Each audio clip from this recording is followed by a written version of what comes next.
got about 2 or 3 western counties that are shut down the school system. We don't have a clue.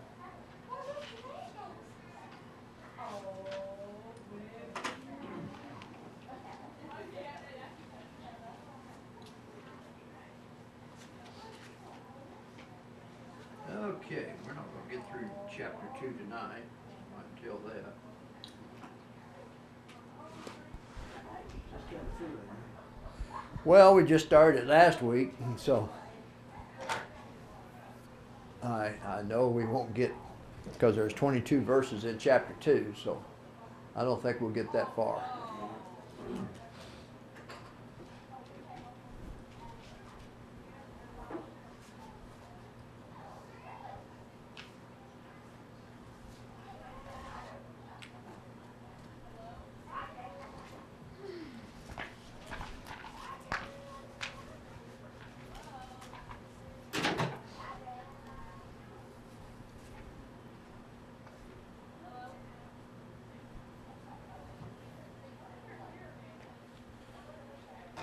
Well, I may have to go out and ring the bell. Nobody's rung the bell, and so I know, it's past time.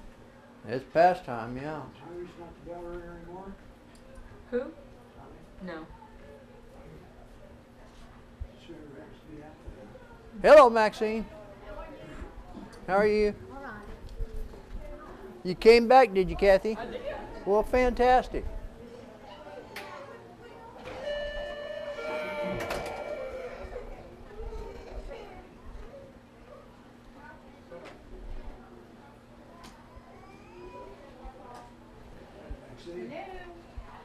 Maxine, I assume the bell rang. it did. About time I pushed the button, a little screaming Adam. I couldn't hear the bell then. It rang. Yeah, I heard it, yeah. It rang. Sorry to hear that your grandma. Yes, it's expected and difficult for my sister and my 2 boys, especially. Mom's not feeling well. No, she can't be out yet on things. Janice home with We her. haven't got it confirmed, but believe there's a kidney infection now also. They're Oh, calling wow. it culture or something like that. But Yeah. she has all the symptoms of a kidney infection. Is Janice home with her? Janice home with her? Yes, yeah, no, she can't be left alone.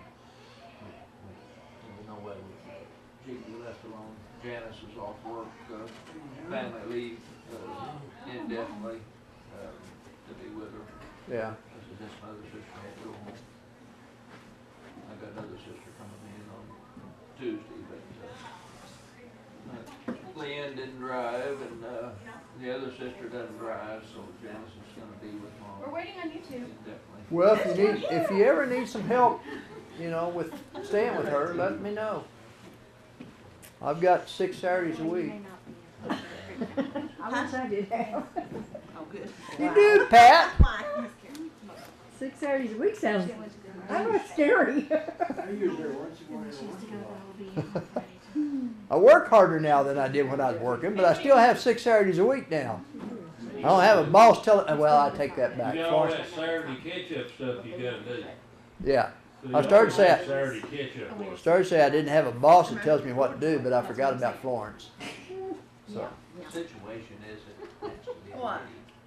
has to be what? Yeah, You don't. Oh, it has to be a lady. You Yeah. didn't have a boss. then Well, you- Florence you can just go have a over and boss. help from time to Not- time. Yeah. They need some help sometime on things, but Janice and the other sister You don't are have to doing open it things tonight. right now anyway. It's just Yeah. a recipe. They need to heal up with it more. I understand. Well, let's begin with a prayer, and then we'll be in 2 Peter chapter 2 tonight. We'll kind of start with chapter 2 again. We had just started with it last Wednesday night. Of course, as you know, Betty's not able to get out because of the weather. Plus, she told me she didn't want to ride with Kathy anymore anyway. She better stay at home. All right, let's go to our Heavenly Father in prayer. Our most loving Heavenly Father, we thank Thee so much for this day and for the many blessings You've given us. We thank Thee for the moisture that we're about to receive, and we thank Thee for Your Son who loved us enough to die upon the cross that we might have everlasting life and will be faithful to Thee. We thank Thee, Father, for this privilege we have of being able to assemble together to encourage one another and to be able to study Thy Word without fear of persecution. and as we continue to look at the letters that Peter wrote, that we might have a full understanding of those things that you want us to know, so that truly we can live the kind of life that you would expect us to live. And help us that we might always do those things be pleasing to Thee, that we would ask that You would give us opportunities that we might help others, that we might study with individuals, that they might know the truth before it's everlasting too late. May we always give You the praise and the glory, and never bring any shame or reproach upon Thee or upon the church. These things we ask in Jesus Christ's holy name. Amen. Okay, last week we began in 2 Peter chapter 2, and we'll read verses 1 through 3 again. And we did talk a little bit about verse 1, because what Peter is doing is reminding the Christians at this point that even in times past there were false prophets that came among them, as well as true prophets, and there are false teachers also, as well as true teachers within the Lord's church. And so what he's going to be doing is warning about false teachers, because this is the main design of Peter's letter. And false teachers certainly have always competed with authorized teachers for the loyalty of the people. And so we'll look at that tonight. Let's begin by reading verses 1 through 3. Ron, why don't we start with you? But there were also false prophets among the people, even as there will be false teachers among you, who will secretly bring in destructive heresies, even denying the Lord who bought them, and bring on themselves swift destruction. And many will follow the destructive ways, because of whom the way of truth will be blasphemed. By covetousness they will exploit you with deceptive words. For a long time their judgment has not been idle, and their destruction does not slumber. Okay, in verse 2 then, he points out that false teachers will spread destructive heresies. Another word that you might look at would be false doctrines, is what he's talking about here. And they would display destructive ways or evil behaviors, is what Peter's saying here. They espoused an opinion that Christians can live without moral restraint. Thus they encouraged unbridled lust, they encouraged extreme wantonness, and dissolute habits. Those who practice this unclean lifestyle will cause the way of truth to be blasphemed. Let's go to Romans, the 2nd chapter, and look at verses 23 and 24. Maxine?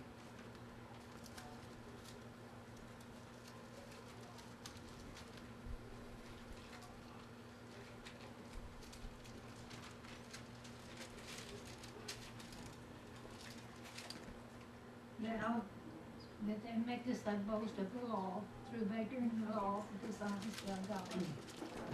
For the name of God is blasphemed among the Gentiles through you, as it is written.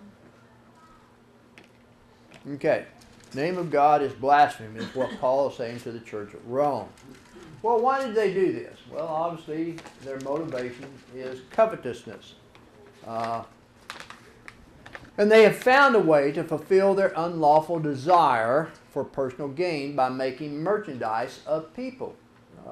Look at what Paul said to Timothy in 1 Timothy chapter 6 and verse 5. John? Reserve disputing of men of corrupt minds, and dissolute of the truth, supposing that gain is godliness. From such withdraw thyself. Okay. So the reason these people are doing this, obviously, is because they have a desire for money. They have a desire for power. And some of them have a desire for both. And their methodology is centered in deceptive words. They teach doctrines of men rather than the certified gospel. Look at what Matthew 15 verse 9 has to say. Kathy? And in vain they worship me, teaching as doctrines the commandments of men. Okay. And then we look at what Paul said to the church at Galatians. Galatians, the 1st chapter, verses 6 through 9. Stephanie?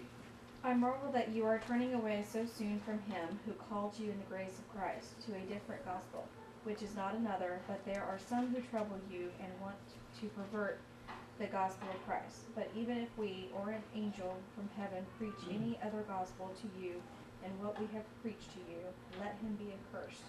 As we have said before, now I say again, If anyone preaches any other gospel to you than what you have received, let him be accursed. Okay. Paul made it very clear there, and I know we've talked about it before, and you should be familiar with it, that what he was saying there, particularly in verse 9, when he says accursed, the Greek word is anathema. In other words, let them be totally annihilated. Let them be wiped off the face of the earth as if they did not exist anymore, which they did not, because they would be eternally punished. They would experience a second death, and that would be the death of the soul in hell. Their influence is widespread. Many are misled by their falsehoods. The peril that they present to the faith of young Christians is indeed real. The truth will be blasphemed by some because of their efforts. And their pernicious work has been going on for a long time and continues to go on even to this day. The influence that they have or that is exerted on unsuspecting listeners is indeed very active and is deadly to saving faith. So this is what Peter has to say in the first 3 verses. So then in verses 4 through 9, he gives examples, if you will, 3 examples of their judgment and punishment will be given here in verses 4 through 9. Florence, you want to read that? For if God did not spare the angels who sinned, but cast them down to hell and delivered them into chains of darkness to be reserved for judgment, and did not spare the ancient world, but saved Noah, one of 8 people, a preacher of righteousness, bringing in the flood on the world of the ungodly, and turning the cities of Sodom and Gomorrah into ashes, condemned them to destruction, making them an example to those who afterward would live ungodly, and delivered righteous Lot, who was opposed by the filthy conduct of the wicked. For the righteous man dwelling among them tormented his righteous soul from day to day by seeing and hearing their lawless deeds. Then the Lord knows how to deliver the godly out of temptations and to reserve the unjust under punishment for the day of judgment. Okay. So what Peter's saying here, he's pointing out that even sinful angels were punished by God for their sin or sins. He does not specify what the sin is. It could possibly be a sin that is mentioned in Jude verse 6. Donna, do you have that? And then stay there. I'll let you read verse 11 in a minute too.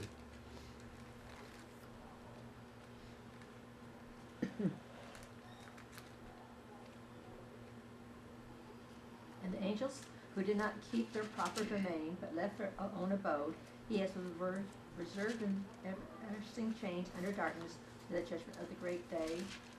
11. Yeah, but let me make a comment before you read verse 11, okay? Now, what he's saying there in verse 6, obviously, is not keeping their own place, or the word that Donna used there was their proper abode.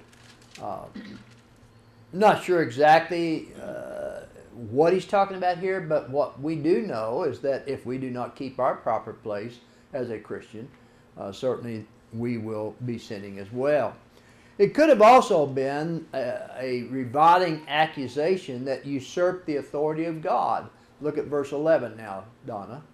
Woe to them, for they have gone in the way of Cain, have run greedily in the error of Balaam for profit, and perished in the rebellion of Korah. Okay. So the point is that at any rate, even spiritual beings are held accountable for their behavior. And likewise, we too would be held accountable. The second example of punishment for the wicked is a reference to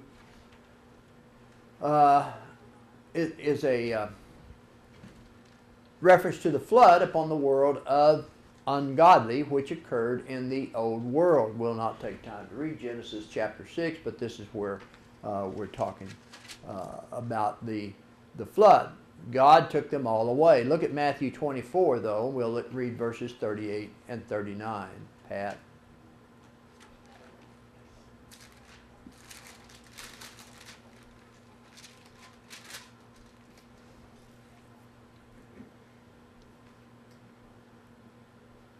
For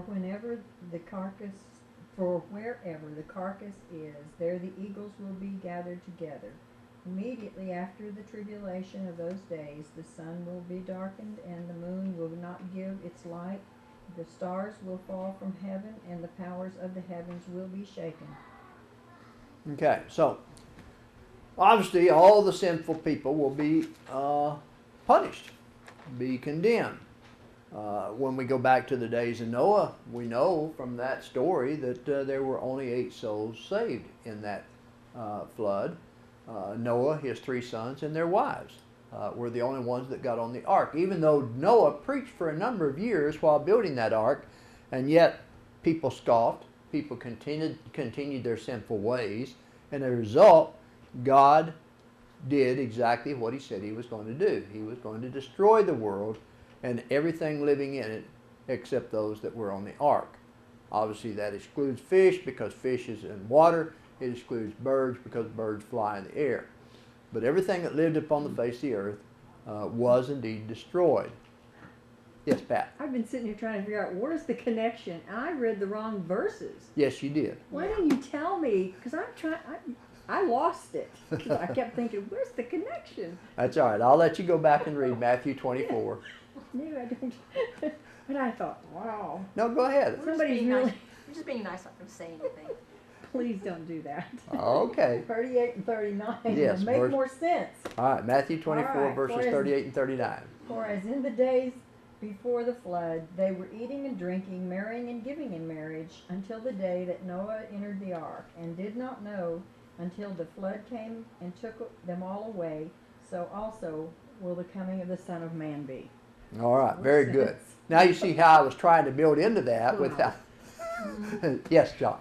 Mission Impossible. I think he had birds on there with him, He did have birds on there with him. because if the water's on the earth for a year, they ain't got nowhere to land. That's They right. Get off tired of flying. That's right. Well, I've seen Plus birds. he had pigeons and doves to let out. He Or did. Ravens and doves. to let Ravens and doves, yeah. Not pigeons. out. I've changed it to ravens. Okay. Yeah, Genesis 7 says birds of the air, Yeah.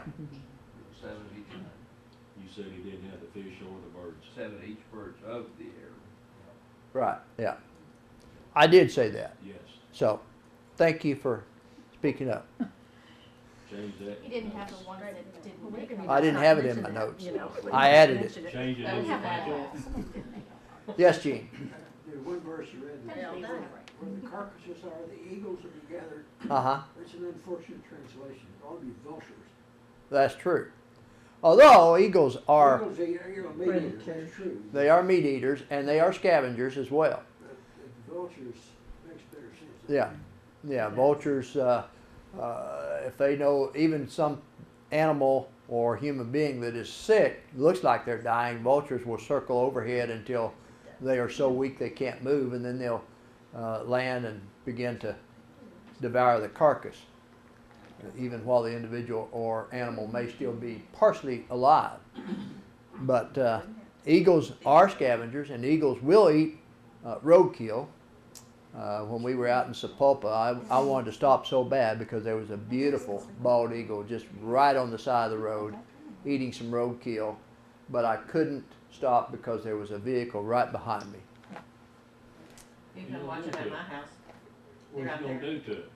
Huh? What you gonna do to it? I was going to take a picture of it. Oh, We have 2. you take pictures, you just can't shoot it. Right.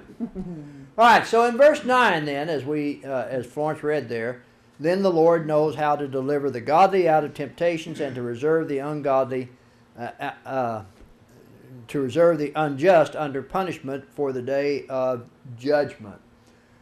The idea is that the Lord will indeed provide deliverance for the godly while reserving judgment or punishment for the unjust. While Peter has used 3 examples to illustrate the punishment that will be rendered on the ungodly, he has also given 2 examples of deliverance.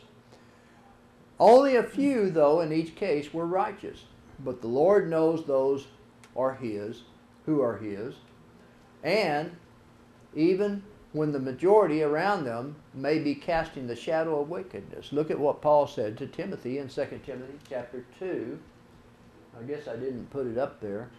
But 2 Timothy chapter 2 and verse 19. Let's see. Where am I? Ron. Nevertheless, the solid foundation of God stands, having this seal: the Lord knows those who are his, and let everyone who names the name of Christ depart from iniquity. Okay. We'll not take time to read the scriptures that I have up there. You can look at them a little bit later, but these are examples of wrath on the wicked. And we can go to many Old Testament examples. You look at Lot, and Peter used that example here.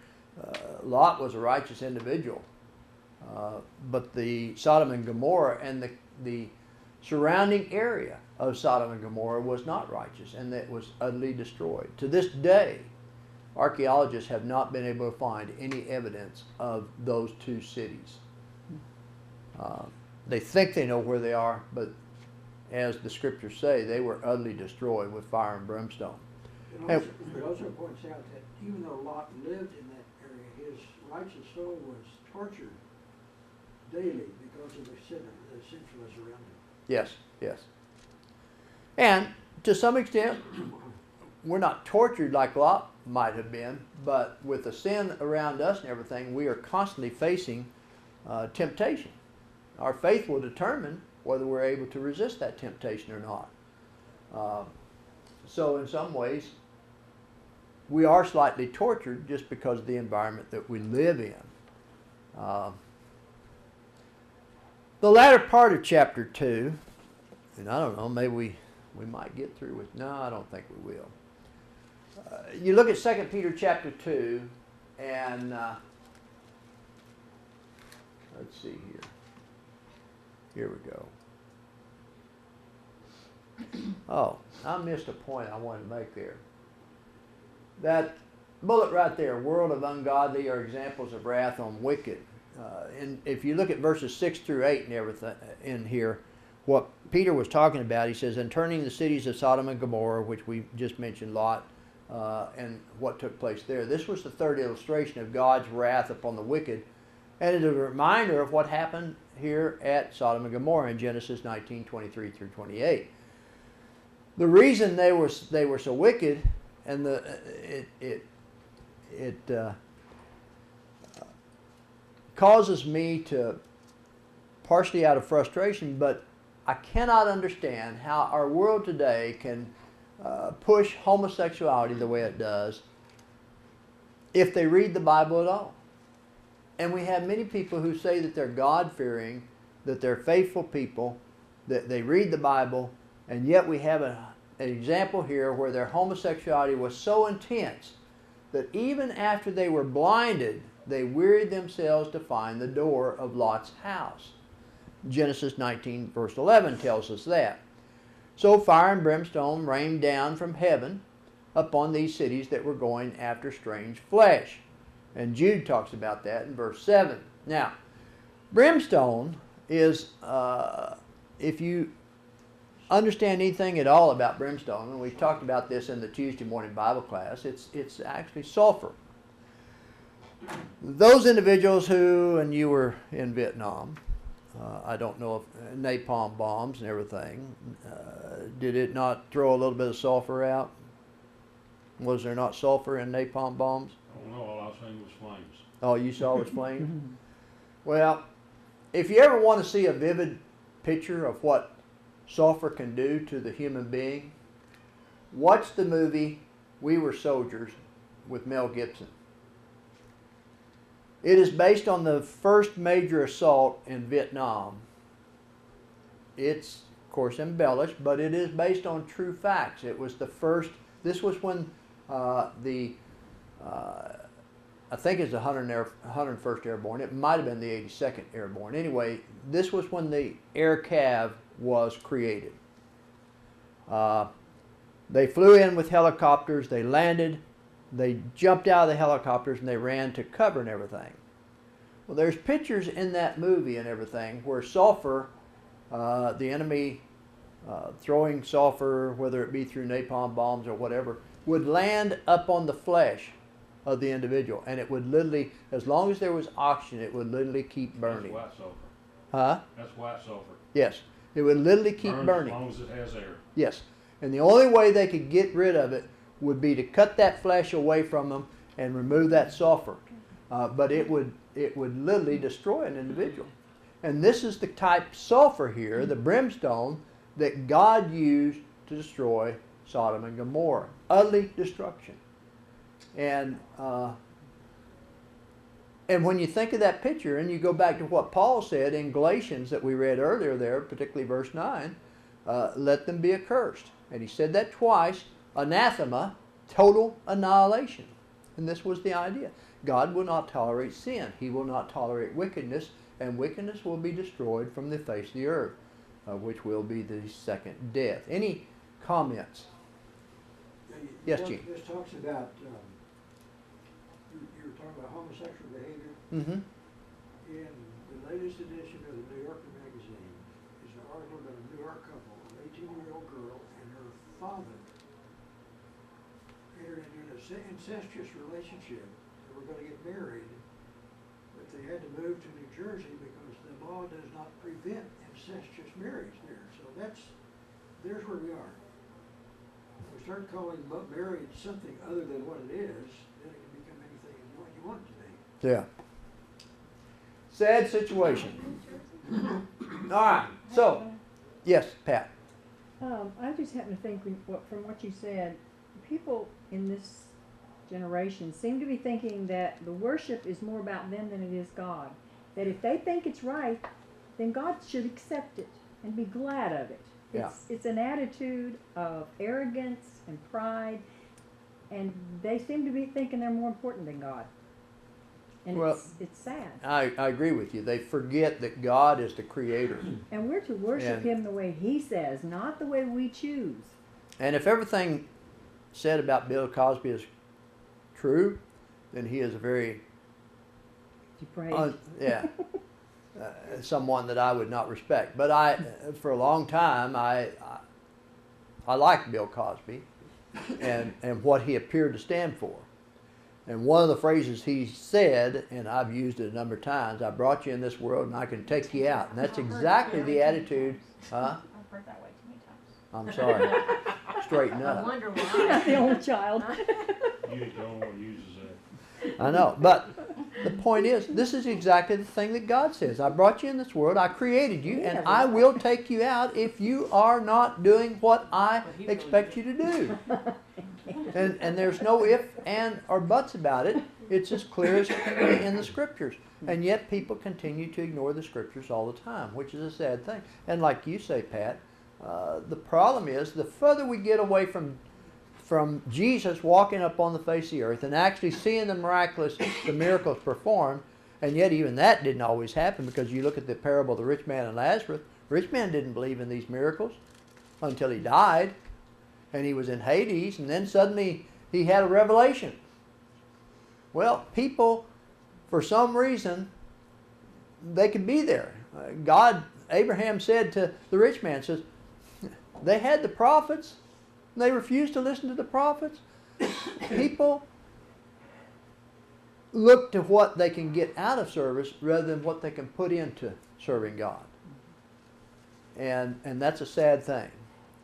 So your point is well taken. Any other comments? We had that very conversation in the office the other day. They were all grumbling about, I don't know how my church doesn't have Saturday services. It'd be so much more convenient. Here you go. That's exactly. I made a comment. I said, is it really supposed to be for your convenience, or are you supposed to be worshiping God? It got quiet, the subject was changed, and we moved on. It's like, But you wonder if they really had understood Saturday what you services, meant. then a year or two they'd be wanting Friday services. well, that So would they be interrupted convenient the too. Saturday. Friday. Their Yeah. deal was we go out to eat on Saturday night, so it'd be easy because we're already dressed. We just go to eat, go to services, come home, then we have Sunday do what we want to. Well, Acts 2, which is out there on So it's all about me. Covell and Penn, that's the whole reason Acts 2 was created, because it was inconvenient for mothers to get their children up on Sunday morning to go to worship service. So they created Acts 2, which is a Methodist church, and they had worship on Saturday night. But now, for some reason, they also have worship on And all those Sunday. buses that take the How come kids they and the don't go to mothers, church, fathers they go sleep to in. to eat on Wednesday, Sunday night? Yeah, They're that's already all- dressed and all that's ready to go to convenient 'cause you gotta church. get your kids to bed. John F. Kennedy made a statement that is so appropriate for the Lord's church when you think about it. He said, "Ask not what your country can do for you, but what you can do for your country." And the same thing applies to God. Ask not what God can do for us, but what can we do for God? To try to help pay back some of the good that He's given us. He is our creator. Our parents, and I've said this before, my mother died at the age of 68 from a stroke. My father was killed in a fire when I was 21 years of age. Or killed as a result of a fire, I should say. But if they were living to this day, and even my mother-in-law, I mean, she'll be 99 in March. If my mother-in-law said to me, "Dale, would you go and do this?" I would not say to my mother-in-law, "No." I'd get up and do it. And the reason I would is, first off, I respect her as a mature individual that cared enough to raise her children and bring them up in a respectable way. We should have that same attitude towards God. God created us, and therefore, if God says do something, as one author in my library says, God said it, I believe it, and that settles it. And I've always disagreed with his statement at the end of every chapter, because it doesn't matter whether I believe it or not. God said it, and that settles it. I do, or I don't do.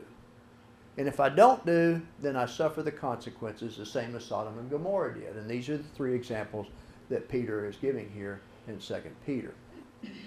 All right, so let's look at... But you can also see the penalty on somebody who couldn't pull themselves away from it. Lot's wife turned around. Yeah. But she couldn't leave, so she was turned into a pillar of salt. Well, she left. She But did leave. But she kept looking back. Yeah. She disobeyed God's commandment. He said, don't look back. I think if you read it, the angels took hold of their hands and led them out. Well, that's true. They didn't They were follow hesitant. willingly. They were Well- having to be coerced to leave. They were wanting- I don't think they were coerced to leave. They kept, if you read it, they kept delaying for this, delaying for that, and finally they took over their hands and brought them out. Go back and read it. I've read it a number of times. I have too. You and I can sit down and read it together. The only one that unwillingly left was Lot's wife. And the reason I say she unwillingly left is because she looked back, because she wanted that way of life. She was comfortable in that I environment. didn't say they wanted that stay because of the way of life. Well, they weren't forced out of the city either. They was led out of the city. And we're led too. Yeah. But we're not forced. I didn't mean forced. Okay. I didn't say forced. All right. Led out. All right, so let's look at the latter part of the chapter then, beginning in verse 12. And we'll break this down a little bit. We'll read verses 12. Maxine, read 12, 13, and 14, if you will. And we're talking about the depravity of the false teachers here. 2 Peter, 2 verses 12, 13, and 14. but these, as natural brute beasts, made to be taken and destroyed, speak evil of the things that they understood not, and shall utterly perish in their own corruption, and shall receive the reward of unrighteousness, as they that count it pleasure to divide in the daytime. Spots that they are, and blemishing, sporting themselves with their own deceivings, while they feast with you, having eyes full of adultery, and that cannot cease from sin, beguiling unstable souls, a heart that they exercise with covetous practices, cursed children. Okay, and John, would you read verses 15, 16, and 17? Which have forsaken the right way and are gone astray, following the way of Balaam the son of Bosor, who loved the wages of unrighteousness, but was rebuked for his iniquity. The dumb ass speaking with man's voice forbade the madness of the prophet. These are wells without water, clouds that are carried with the tempest, to whom the mist of darkness is reserved forever. Okay. And Kathy, would you read 18, 19, and 20? For when they speak great swelling words of emptiness, they allure through the lust of the flesh, through lewdness, the ones who have actually escaped from those who live in error. While they promise them liberty, they themselves are slaves of corruption. For by whom a person is overcome, by whom also is he brought into bondage. For if after they have escaped the pollutions of the world through the knowledge of the Lord and Savior Jesus Christ, they are again entangled in them and overcome, the latter end is worse for them than the beginning. All right, and Stephanie, read verses 21 and 22, please. For it would have been better for them not to have known the way of righteousness than having known it, to turn from the holy commandment delivered to them. But it has happened to them according to the true proverb, a dog returns to his own vomit, and a sow, having washed, to her wallowing in the mirror. Okay. When we look at verses 12 through 22, Peter lists 9 descriptions of false teachers here. We'll go back and you can kind of follow along. In verse 12, he calls the false teachers brute beasts. These are individuals, obviously, that kind of force themselves upon other people. And in verse 13, he points out, he says, and will receive the wages of unrighteousness as those who count it pleasure to carouse in the daytime. They are spots and blemishes carousing in their own deceptions.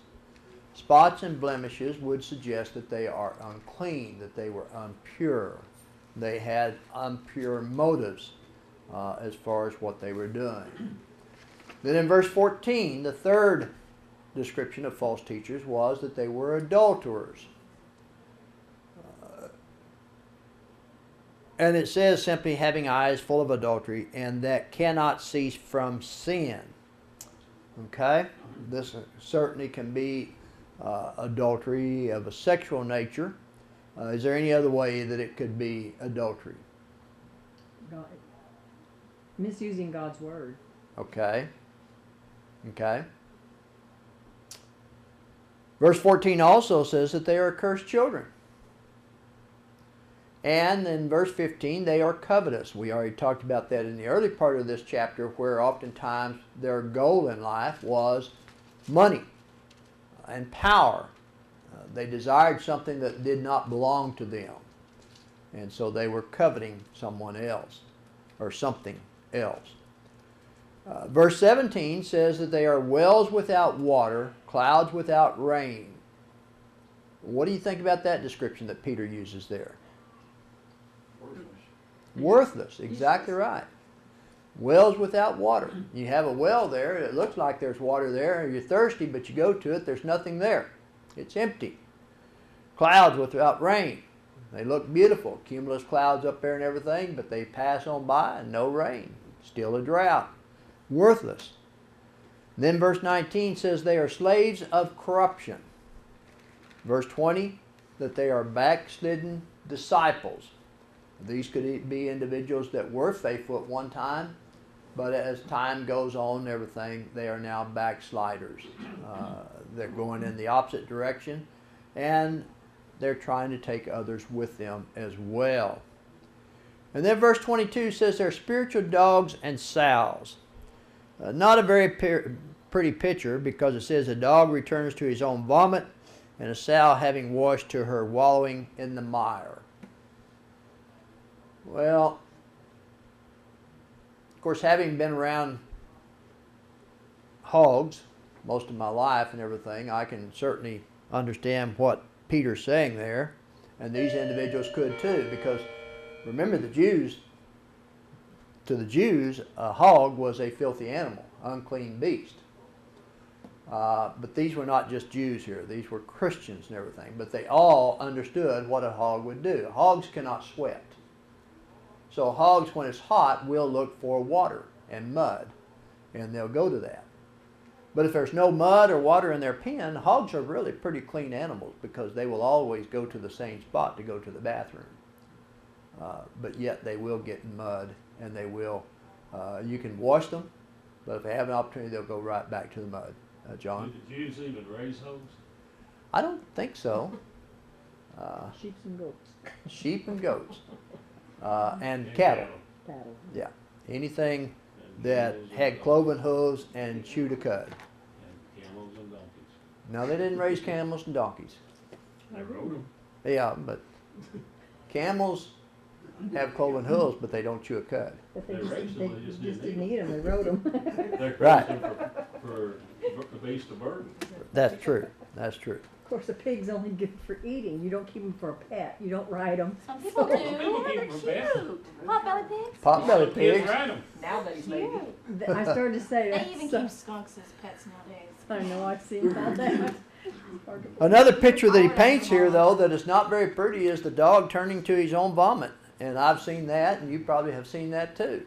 No, I'm not. It's not a very pretty picture. So everything that he describes here, the 9 descriptions of false teachers, are not pretty pictures at all. He's describing the worst of the worst. But then also in verses 1, actually verse 1 through 22, I'm sorry, 12 through 22, I should say, he lists 10 descriptions of the awfulness of punishment. Going all the way back to verse 1. Look at verse 1. He says, "But there were also false prophets among people, even as there will be false teachers among you, who will secretly bring in destructive heresies, even denying the Lord who bought them, and bring on themselves swift destruction." So he points out here that this is one of the awfulness of punishment. The destruction will be swift. It will not be slow and agonizing, but they will be swiftly destroyed. Then in verse 3, he talks about the fact that there will be a judgment, because he says, "By covetousness they will exploit you with deceptive words for a long time. Their judgment has not been idle, and their destruction does not slumber." Again, quick punishment, quick judgment. Verse 9, he talks about the fact that the false teachers are reserved under punishment. You look at verse 9 again, he says, "Then the Lord knows how to deliver the godly out of temptations and to reserve the unjust under punishment for the day of judgment." Then we go to verse 12. They are caught and they are destroyed. And also in verse 12 we see that they are utterly, or that they will utterly perish, the latter part, and will utterly perish in their own corruption. We look at verse 13. They receive wages of unrighteousness. And then verse 17, we had the gloom of darkness forever. Look at 17 again. "These are wells without water, clouds carried by the tempest, for whom is reserved the blackness of darkness forever." Blackness of darkness forever. Double negative. Then in verse 19, they are brought into bondage. Verse 20, Peter points out that the latter end is worse than the beginning. Now, how can the latter end be worse than the beginning? Because you found out the truth and you turned from it, so. Okay. All right. Harder to straighten them out, to get them back on the right path. Okay. It's harder. Okay. John, you had a comment? Oh. Any other comments? All right. Certainly, as newborn babes, we have an opportunity to learn everything. The latter end, we should have already learned. And as Peter is pointing out here, many of these people have turned back. They are backslidden. And they did know the truth.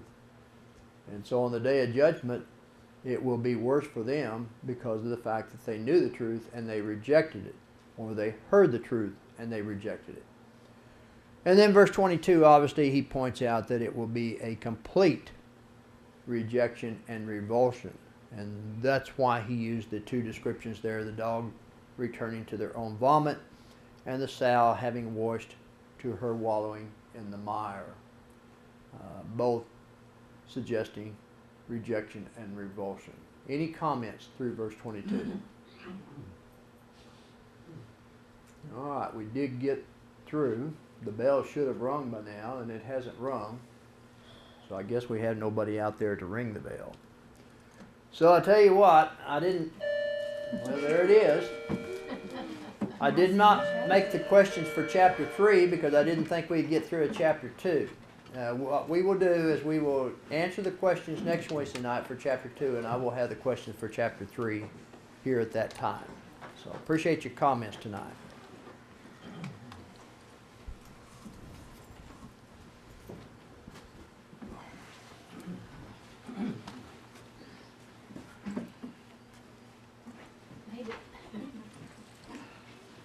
I'll read that some more and see where I got that at. Okay. What you do your forehead? You know, I don't know what I did to my forehead. It started out as a big red line like somebody scratched me yesterday. There was two of them And now. yeah, well, it was both of them there yesterday too. And then all of a sudden now, it Did you take care of him in his sleep? I wonder, he worked outside in the yard all day I yesterday. know, I maybe you wonder got if he him in his didn't. sleep because he don't know what happened. Yeah, I don't know if I think that's what she did. I said that's what she did. I know.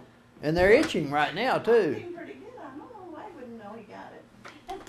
He didn't even know he got it until I said something to him about it. I said, why is your head so red? He said, You have your head with you all day? Actually, I'm not.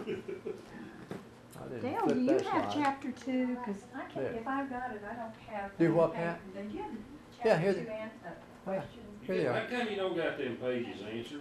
Cause I can't find Well, these are mine. your pages. Mine's over here. So Yeah, but we, half the time I can't figure out what you're trying to ask. we Oh. finish these and then starts chapter Well, actually, I just noticed here, 3. there's some other comments I want to make on these verses beginning at verse 10 of chapter 2 next week. So we'll probably have most of the class next week on chapter 2 yet. Try to see what I can figure out you're trying to ask. I gave you the verse there. What more do you want, John? Well, half the time I can't get what your question is out of that verse. I can't get an answer there. I think it's because I don't look at it the same way you do. Well, that may be.